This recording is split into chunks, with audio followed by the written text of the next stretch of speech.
guys, my name is Galina and this is Jana. So we're here at 1000 Lashes. Today's video we're going to talk about lash retention and how you can maximize your client's retention and troubleshoot with any potential problems if you're having retention issues. So let's start. So what is retention issues exactly? Why do eyelash extensions fall out faster than usual?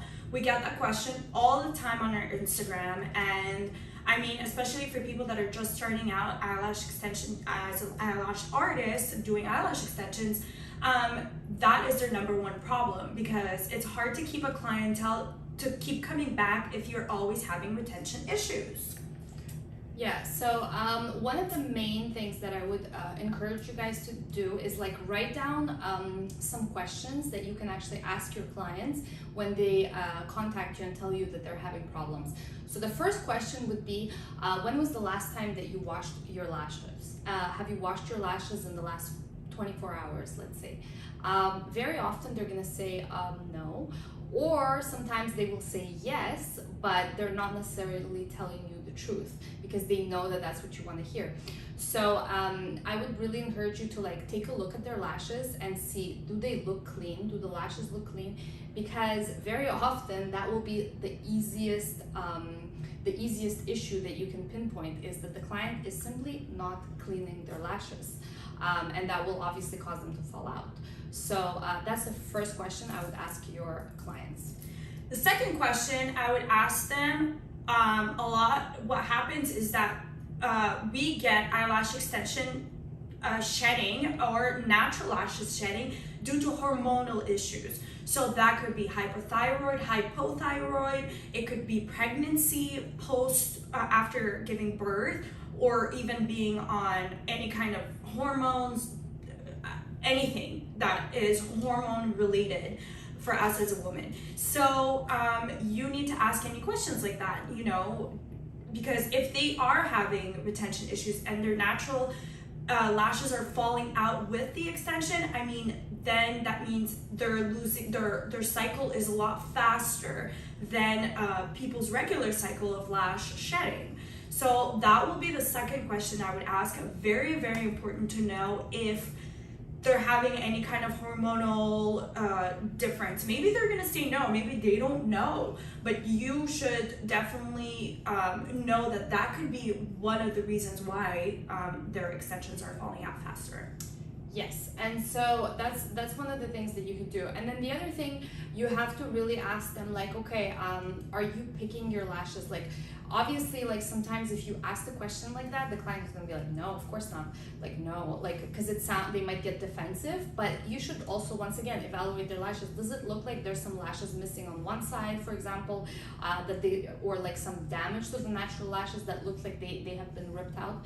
Because like a lot of the times the clients can get nervous and just start pulling on them. I know I do that sometimes. Same. I do that, and I know if I'm stressed out and I'm going through a lot of stress, nails and my lashes, they won't last. I just know that, and hence why I kind of stopped getting them done, because I know like if I get a little stressed out, I just start picking at them, and then if one feels a little weird, I just start pulling at it, and it's just horrible. So I know as a lash artist, we should not do that. But it's kind of like a nervous tick, I guess, that I do.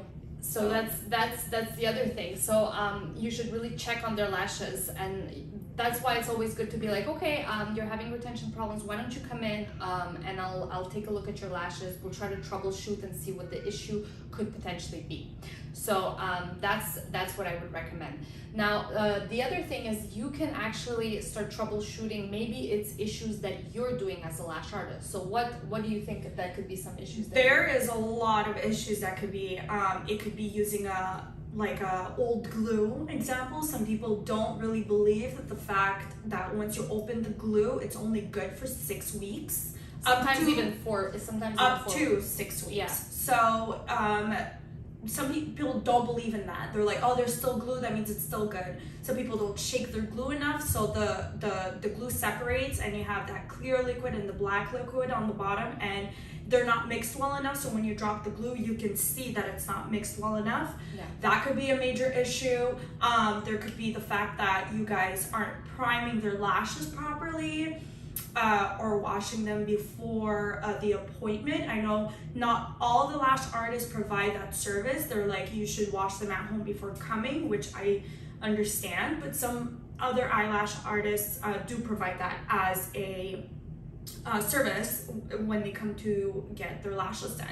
So also, you know, the way you're applying the extension to the natural lash, that could be also very, very one of the problems why your retention's bad. You need to look at the way that you're applying the extension. Is the base of the extension really on and stuck on there on the natural lash? If it's not, then it's gonna pop right off within just a couple of days, because, you know, like it's humid outside, it's hot, we sweat, it's normal, so like it's just gonna accumulate debris and it's just gonna pop right off if there's a little bit of space. So what else could you think of?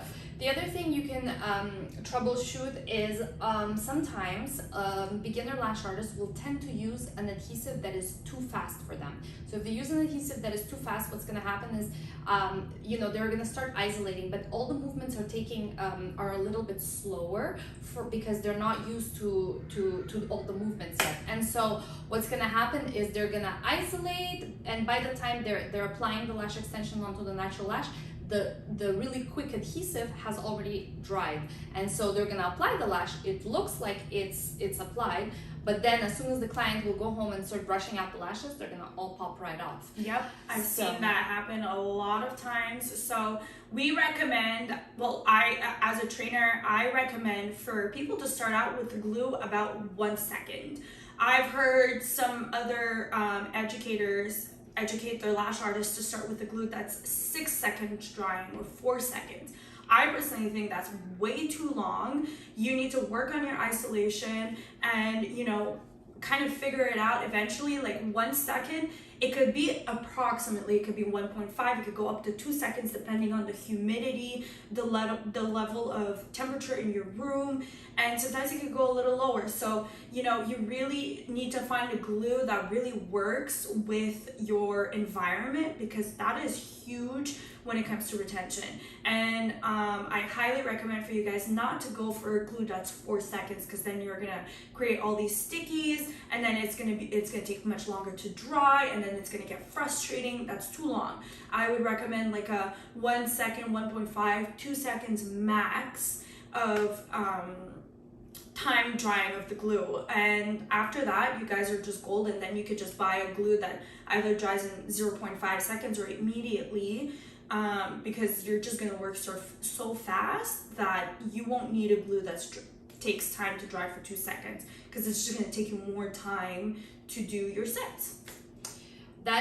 So that's a really good point. And then the other, the final point that we're going to mention is the super bonders. So super bonders are actually really, really awesome.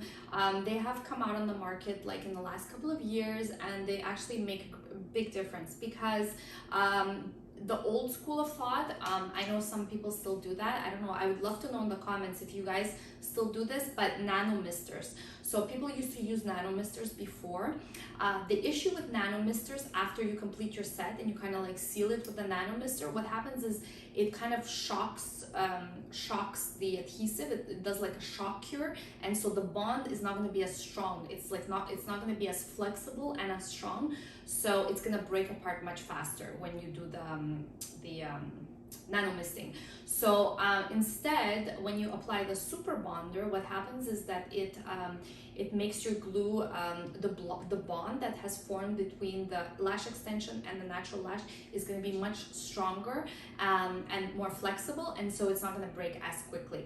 So that's another thing that you can look into, is adding a super bonder to the final to the final step of your lash process. We'll definitely link all the super bonder that you can purchase directly on our website in the comments below. And also we do have a lash retention checklist that you guys can go and check out. We'll link it in the description below as well, so you can get yours. It's on sale right now, so basically, you know, it's good to have on hand in case that you can't remember all these tips.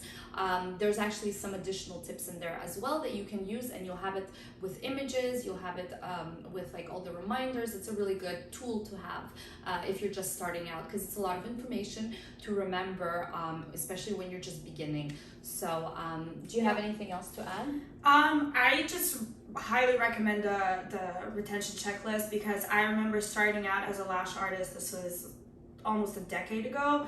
It's hard to remember so much information, and all the products, how to use them, plus you need to practice, plus you need to remember everything. It's a lot.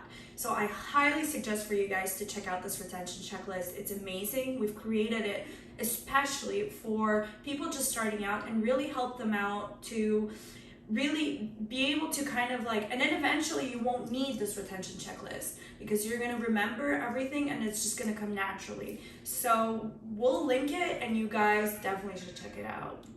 So thank you so much for watching. If you found this useful, please subscribe so you won't miss any other videos from us, and we'll see you guys in the next video. Thank you. Bye.